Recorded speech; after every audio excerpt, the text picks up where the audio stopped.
My guest today is a leader in business-to-business marketing. His name is Lee Oden, and he's going to share with us ways that you can get the word out when you're a brand or you're a business to your community, and also how you can engage and grow that community and make real connection with the people that you're working with or working for.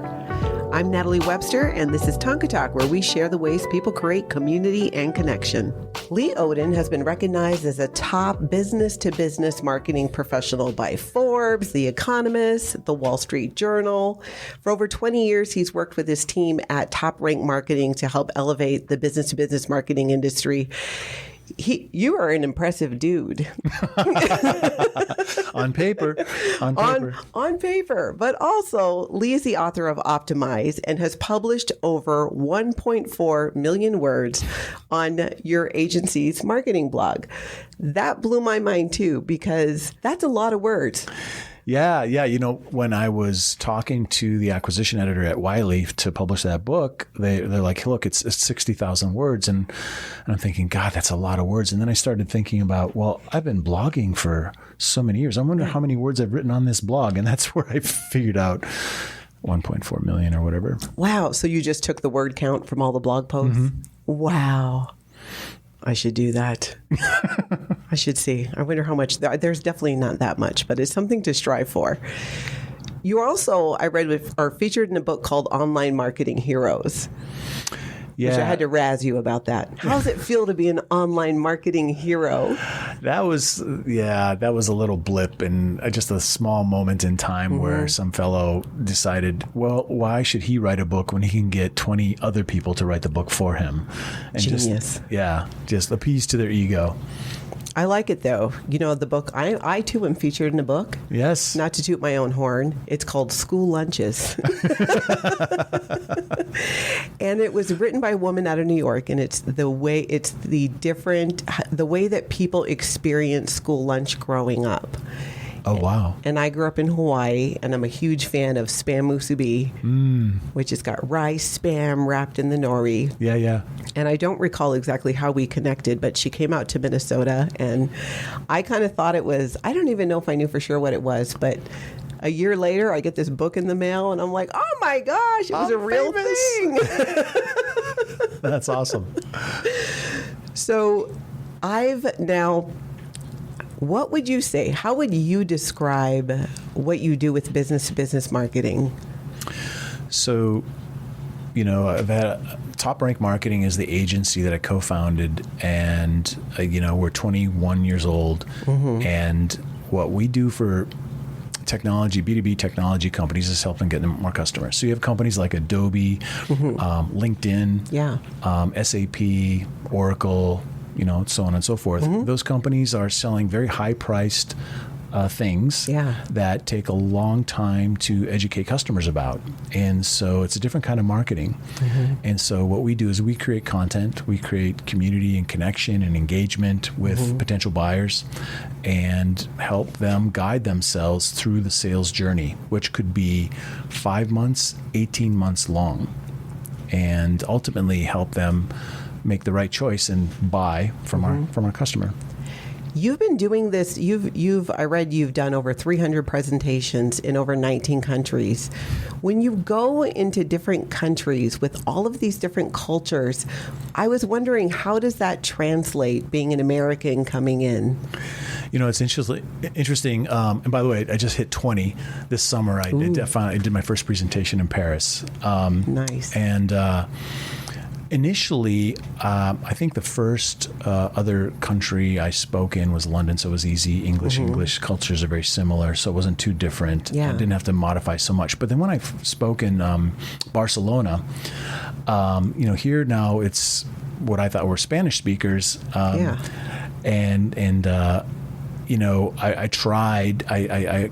translated my whole presentation into Spanish.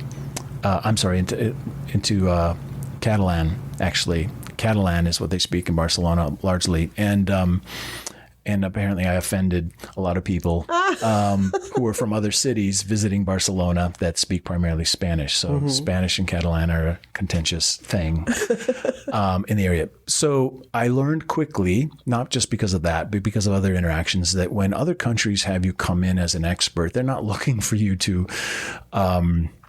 customize to their local market so much, unless that's the context for which you were hired or engaged. They're looking for, in my case, the American coming over with American experience and that depth of budget and money that's being spent in American marketing programs. What can they learn? That makes sense. That's exactly what they want, is that American experience. They want to know what's happening in the U.S. What can we learn from what they're doing in a place where there's so much more money being spent in different ways, and how can they gain insights and duplicate the things that are working and don't do the things that are not.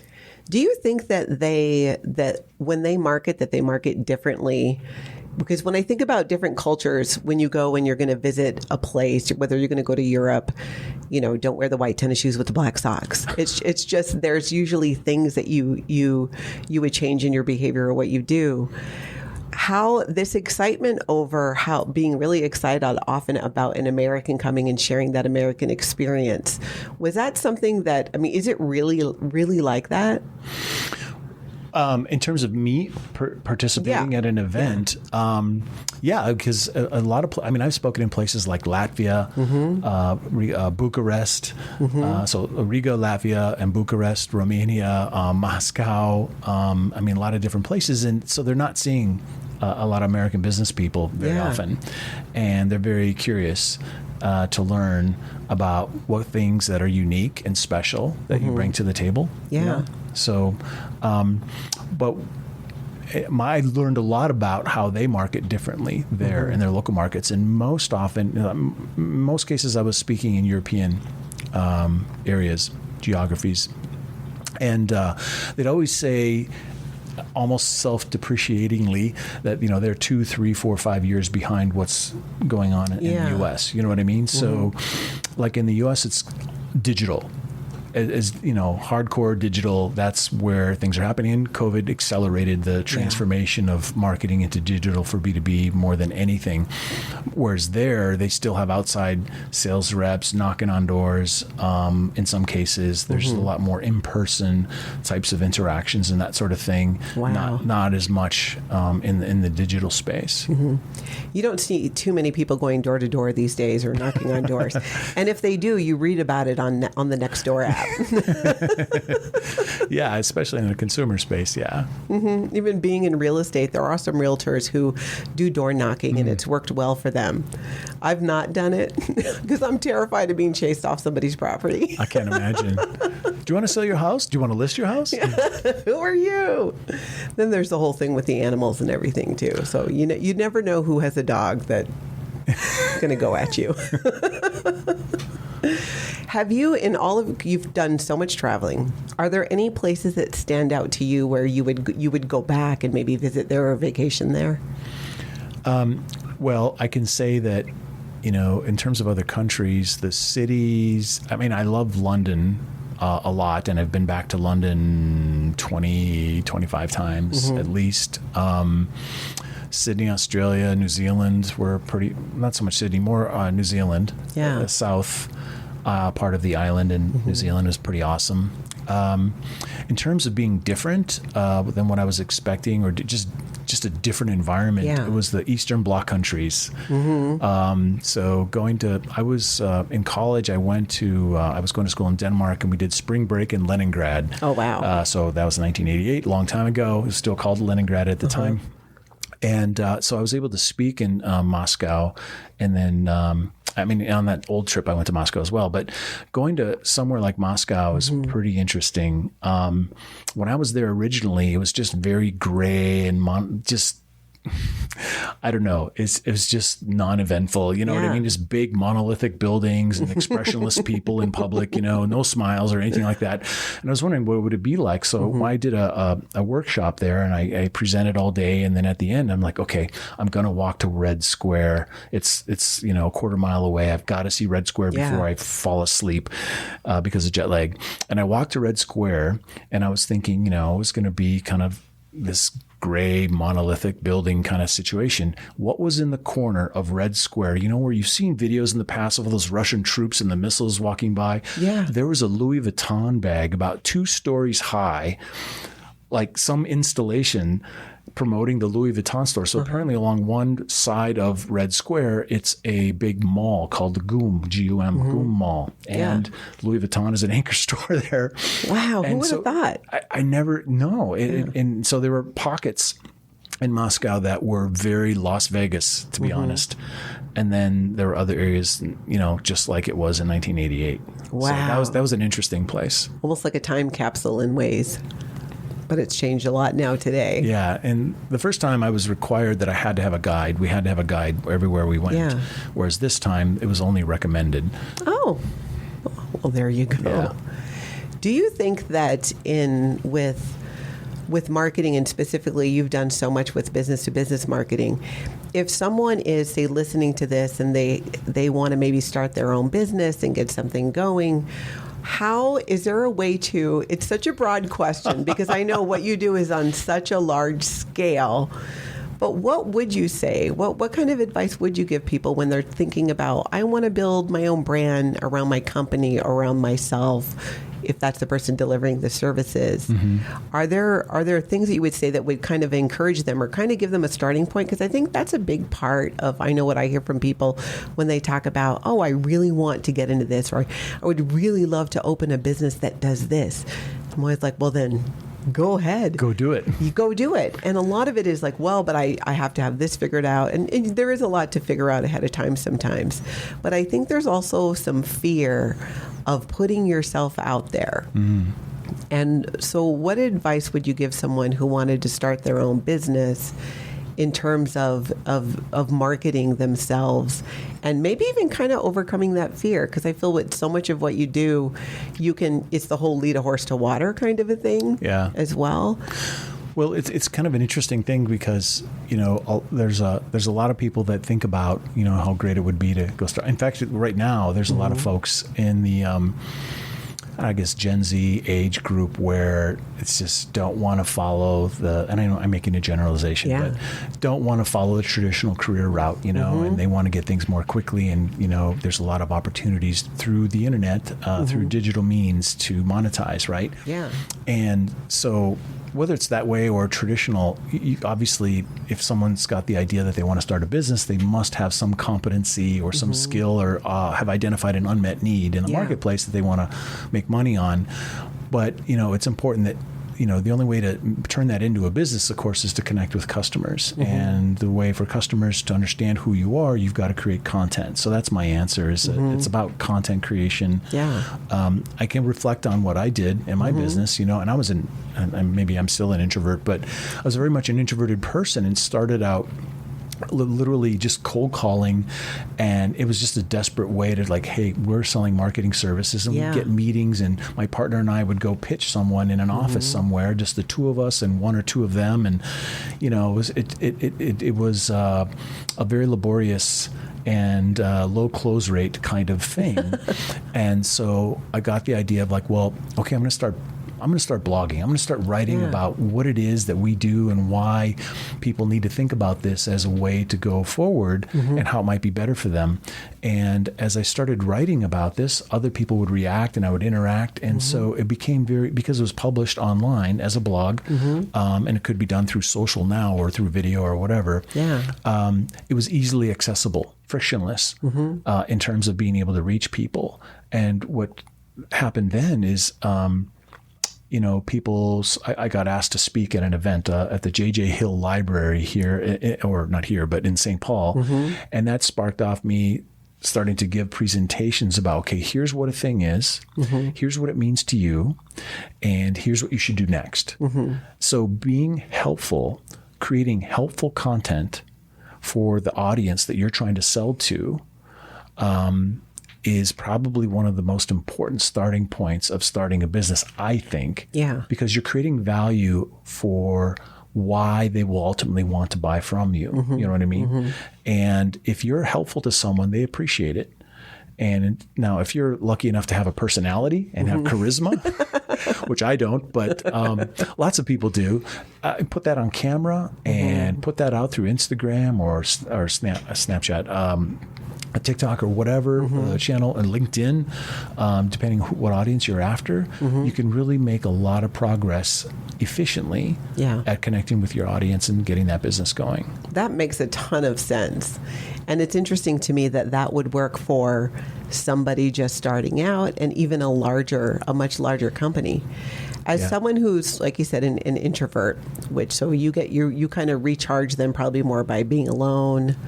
When after you've been around like large crowds of people, I know that's how I relate to it, because I consider myself an introvert too, in the way that I recharge. I love people and I love getting out and talking to people, but then often I need to be in a windowless room in my house. The best analogy I heard was from Simon Sinek, who said, an introvert walks into a party and has 5 coins to spend, and they're spending their social battery, so to speak, or spending their social currency, and then it's gone. They've got to go. But for an extrovert, they're making those coins. They're earning those coins. They're getting energized from that social interaction. And that I can relate to that. When I'm in a situation where I'm giving a presentation, and I'm presented, obviously to rooms as small as 10, 20 people to over 1,000. That's exciting. I can't tell you how powerful the energy is of having a huge audience leaning forward, paying attention, raising their phones, taking photos of your slides. That's exciting, right? Yeah. But an hour later, I need to go check out. Yeah. It's very draining. So what do you do when you check out? How do you recharge? Because it's, again, we're talking about a couple decades of traveling and presenting and really connecting with people in an impactful way. That's a lot of energy. So I'll often schedule meetings with someone I really want to spend time with, a customer, one of my coworkers that happens to be at the event, or just a friend in the industry. And that's often how I'll, recharge. Is that one-on-one interaction. After the event. And it is possible then to be an introvert and still go out and market and do all those marketing, because that's kind of sometimes the feedback I'll hear even from other people in real estate, where you're your own brand and you're building something. They're like, well, I don't want to do videos, or I don't want to be on camera. And you don't have to. It's not if you don't do it, you can't be successful. Right. But it's such an easier way of getting a message out there. Was it difficult for you at all? Is it something you just got used to, or you just enjoyed this, being able to be in front of people and share something and get that energy back? Initially, it was a functional thing. It's just like, look, this is not productive doing 2-on-1, 2-on-2 pitching. Let me speak to a group of people. How many customers can we attract that way? And, once I started to see that productivity, it became like, okay, I can deal with this. And then as time went on and I got a little better and got positive feedback and got better at creating value for people. And ultimately really creating, tapping into the community of marketers that are out there, being part of something bigger than yourself, and being recognized, that's super motivating. Have you ever had a time where you've ever not wanted to go out and do that? Like, do you ever find yourself in a situation where, because you do it so much? Well, now I've hired a new CEO at our agency, and I'm not really responsible for. So right now, in a way, I'm not really responsible for being the face of the agency anymore. I do have a couple of speaking things coming up. I've got one in Slovenia. Oh, wow. Of all places. I can't recommend Slovenia enough as a place. If you're a foodie, it's actually an incredible place. Anyway. But I'm not really responsible so for that function anymore. So I'm comfortable not going out and doing that if I don't have to. So that's kind of a nice transition for you, versus you've not had to get used to not being that person. It's more welcomed. Yeah. And it was a transition for me, to be honest. Most people associate their identity with what they do for work. Yeah. And so my work has changed quite a bit when I've hired my replacement, and I'm still working with that with our CEO. But, the nature of my work as a face of the company and doing public speaking and being out there has transitioned quite a bit. And that transition wasn't just the function of doing the work or not doing that kind of work anymore, but also mentally thinking about, okay, now what am I doing? You know, and I know what I'm doing, but you reflect on that. Yeah. Do you think you reevaluate that question of what do I want to be when I grow up? Yeah, I think it's a good thing for people to reflect on, actually periodically, even if they're in the middle of their career. Is this what I want to be doing? Where do I get satisfaction? Where am I making the most contribution? I love the question of, if money was no object, what would you be doing? Yeah. And go find a way to go do that. Yeah. So what would you be doing if money was no object?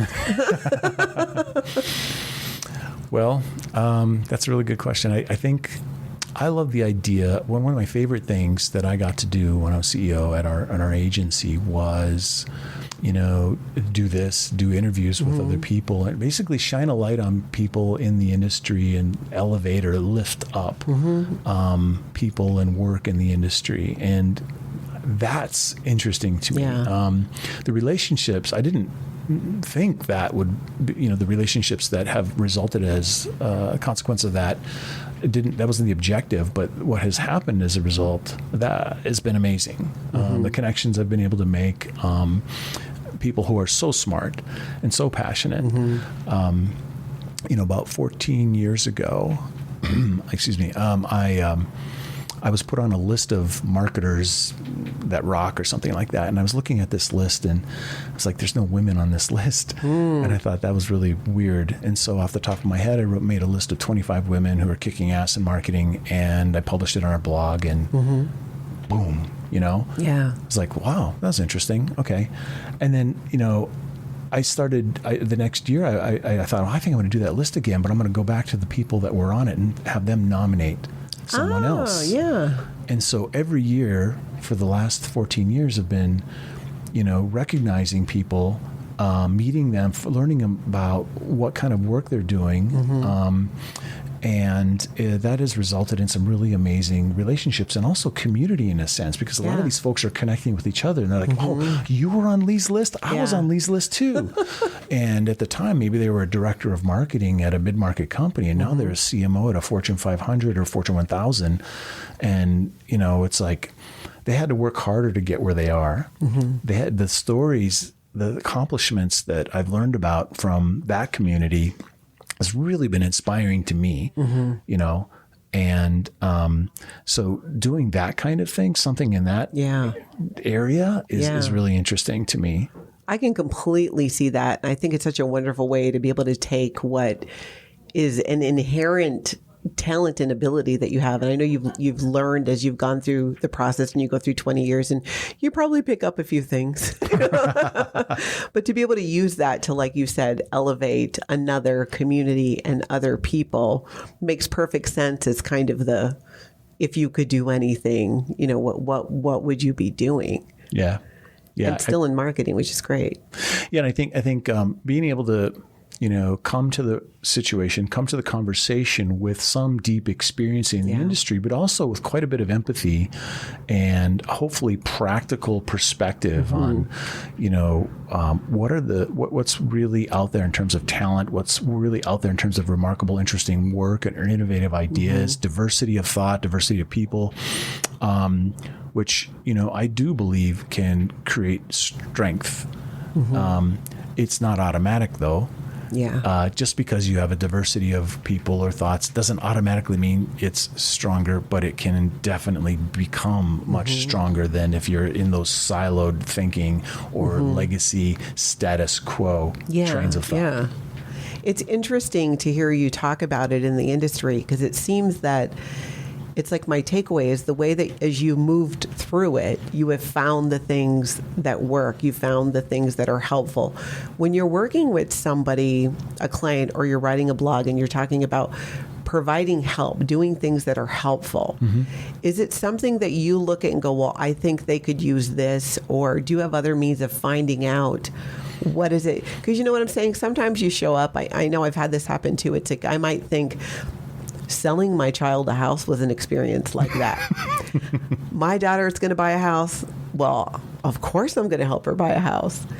She did not want to buy any of the homes I thought she should buy. And I realized I would never have done that to a client that wasn't my child. And I'm like, whoa, what I think you need, how I think I'm helping you is obviously not helping you. And I had to really kind of put the brakes on and listen to her on what it is that she and her husband felt that they needed and how I could be helpful in that. Really hard as a parent. Yeah. And you're describing something that is super, super common.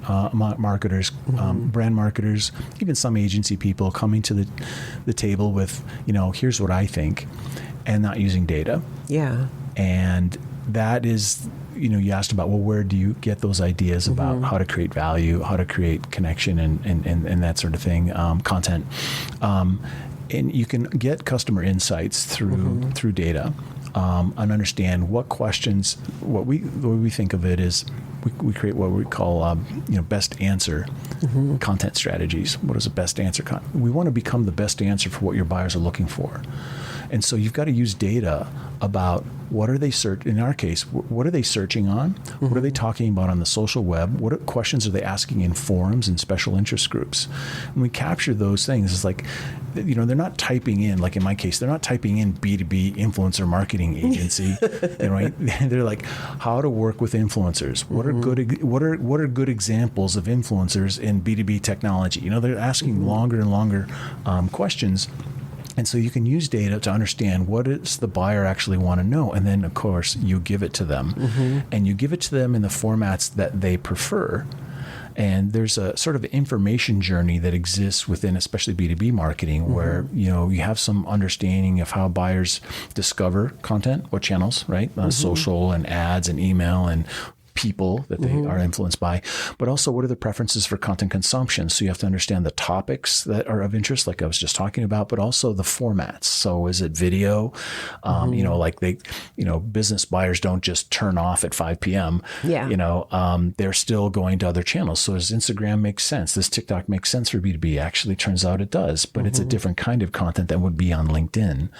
And then the third thing that you're empathizing about is, what's going to motivate them to take action. So that means, how do I get them from understanding what is a thing to, what does it mean for me? And then what do I do next?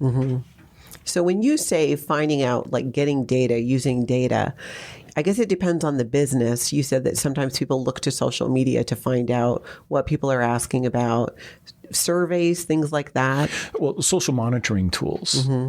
Sprinkler is a great one. And, in the past, we've used tools like BuzzSumo, SEO tools. Sure. Google itself has some, if you're a paid advertiser, you have access to their keyword research tool. But there are SEO keyword research tools like SEMrush or Ahrefs. There's a lot of... You're speaking Japanese now. Yeah, sorry. But there are companies that collect data, and yes, you're on the internet. Your data is being collected, so anonymously, of course. But then that information can be used.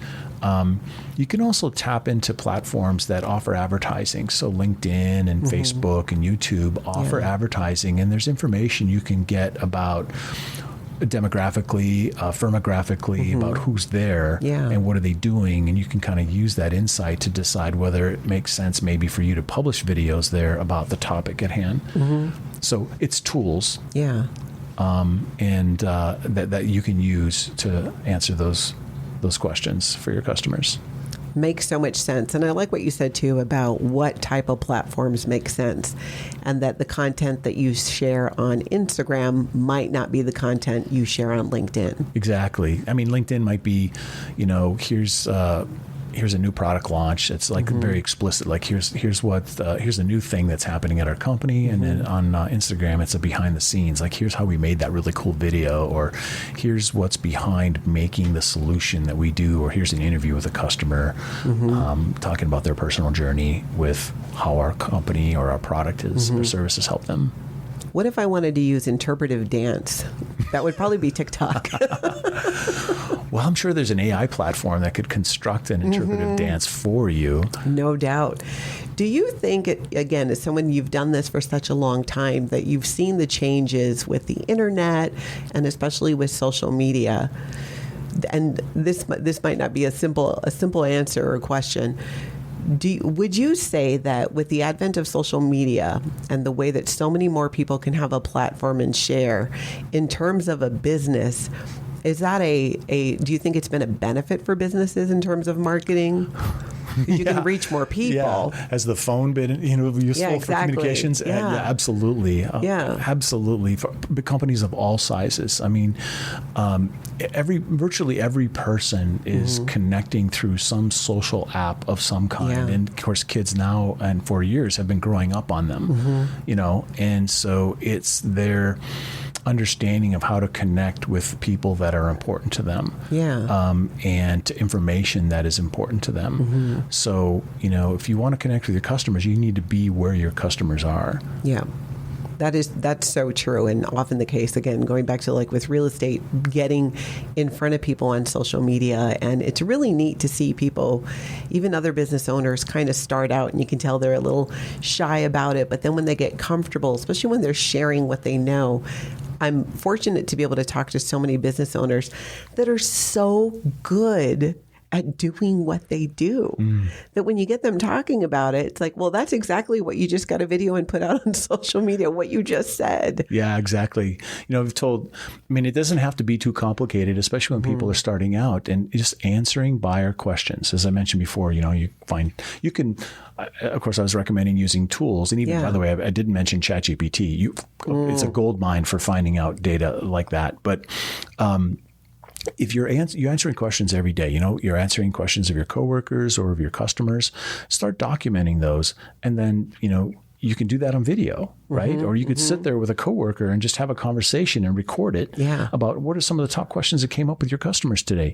Go ahead and make a video out of that. That could be really, really useful to a potential buyer. Yeah. Is that part of what your company does too, working with businesses to help them? It's to create their content. But when you say content, you mean all content, all kinds written of content, video. Yeah. Video content, audio content, text content, of course, interactive. Do you have people in the company then that where their job is to show them how to use these different social platforms? Our job is to use the social platforms to execute a marketing function as opposed to teaching the client how to use those platforms. Sure. And to be honest, with a large, we're working with mostly large enterprise companies, so they already have access to all these platforms. They already have people who know how to use these platforms, but they're very sophisticated platforms, and they only have so many people to get the things done. So it makes a lot of sense for the price of one headcount to hire an agency like us that can bring a whole team into the situation with long expertise over a portfolio of different clients solving difficult problems to use those tools to get the job done. Yeah. And two, with marketing with your company, you mentioned working with influencers of different types. That's obviously something that's changed from probably when you first started and were first in the business. Yeah. What has that been like when each of these changes occur? You're going along and then suddenly influencer marketing is definitely a thing. Yeah, especially in B2B. Back in 2011, we were invited by Dell to help them create what they wanted to be the Forbes of the IT world, called Tech Page One. Wow. And we had to find influencers, tech influencers, who would commit to writing a monthly column. And that, plus some other things we were doing for ourselves, was really our entree into working with influencers, but in a B2B sense. And it just wasn't common at the time. It was mostly public relations. The public relations function within a company is who would engage with influencers or analysts or members of the media or something like that. Fast forward to today, and we've done I can't tell you how many influencer programs for large B2B companies. I mean, LinkedIn, for example, we're running an influencer program for LinkedIn. In fact, we've been doing work for LinkedIn for 9 years now. And this is identifying people who have the attention and trust of the audience that you're after and partnering with them to co-create content.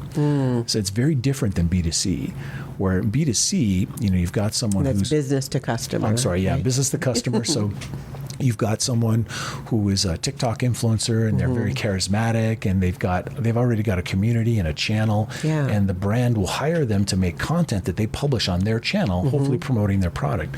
In a B2B sense, most of what happens is that the content is co-created, so the influencers contribute some insights of some kind. That content then is combined with the brand content published on the B2B brand channels. So on their blog, on their website, on their YouTube, Instagram, or whatever, and then hopefully the influencer, or if you pay them, they'll promote. Wow. And then it reaches their audience. And, anytime you pay an influencer, of course, there has to be a disclaimer that this is an ad or a compensated action or something like that. But there's lots of opportunities to be creative. A lot of people think of B2B as standing for boring to boring. And in many cases, it's a well-earned reputation. And so that's why I think that incorporating influencers who have really strong media creation skills, that are really good in front of the camera, good at creating video and audio and those things, can really be a differentiator. And that's what we found. Yeah. That goes above and beyond what the brand can do on its own. That makes so much sense. It's so fascinating. I think I could talk about this for hours, but we have to wrap it up because after this, I have to ask Lee to help me write a whole marketing plan for my brokerage. What? We're locking you in. Okay. Well, thank you so much for coming and sharing. I think bet. it's such a great topic, and hopefully people, especially people who are thinking about doing something and getting a business going, just do it. Just do it. Yeah. But find out what people need help with and provide it. It kind of seems so simple, but true. Create content that's useful to people. Build a community first, and then think about what you can offer them in terms of monetization. Oh, I love it. I have so much homework to do after listening to you. So thank you again. Yeah, thank you. And everybody else, I will talk to you later.